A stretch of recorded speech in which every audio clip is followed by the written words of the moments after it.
নমস্কার। আমার আমি আপনারা জানি ইস্ট বেঙ্গল ক্লাব এমন একজন ক্লাব, একটা ক্লাব, একটা সংস্থা যে বিভিন্ন আন্ডার 15 হোক, আন্ডার 13 হোক বা অন্যান্য যারা টুর্নামেন্ট যারা যেভাবে অর্গানাইজ করে আসছেন।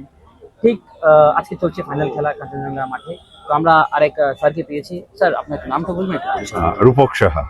স্যার, আজকে যে ফাইনাল খেলা চলছে আন্ডার 15, তো এই যে টুর্নামেন্টটা চলছে, এই টুর্নামেন্ট ঘিরে যেরকম আপনি ফ্রম দ্য বিগিনিং এ ম্যাচটা দেখে যাচ্ছেন, এমন কোনো খেলোয়াড় কি নজরে পড়েছে যে যাদের খেলাটা খুব ভালো লেগেছে বা যারা ফিউচারে স্টার, এমন কোন খেলোয়াড়? আমি দেখেছি আমাদের 15 নম্বর জার্সিতে যে ছেলেটি খেলছেন বা ফার্স্ট চেঞ্জে যে 21 নম্বর জার্সিতে যে এলো, যথেষ্ট ভালো বা খেলছে।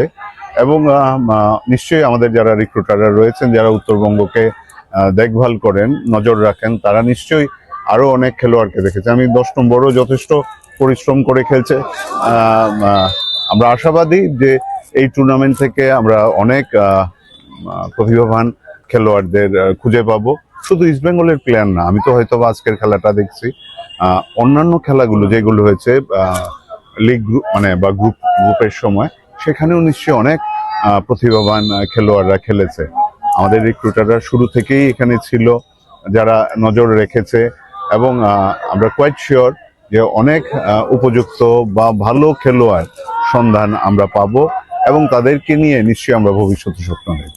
থ্যাংক ইউ দাদা, বেশি আমি টাইম দিব না। আমি একবার বলবো যে আপনারা সবাই খেলাতে আছেন, আমিও আছি অলরেডি। এক্সাইটেডটা খুব বেড়ে গেছে। দ্বিতীয়ভাবে খেলা চলছে, এখনো পর্যন্ত 0-0 আছে, খেলা চলছে। বাট যখন চ্যাম্পিয়ন বা যখন জিতে স্কোর হয় তখনই জিতে, 0-0 হলে বা ভালো খেললে জিতে না, যা আমরা জানি। অনেক অনেক ধন্যবাদ। Thank you so much. Thank you very much.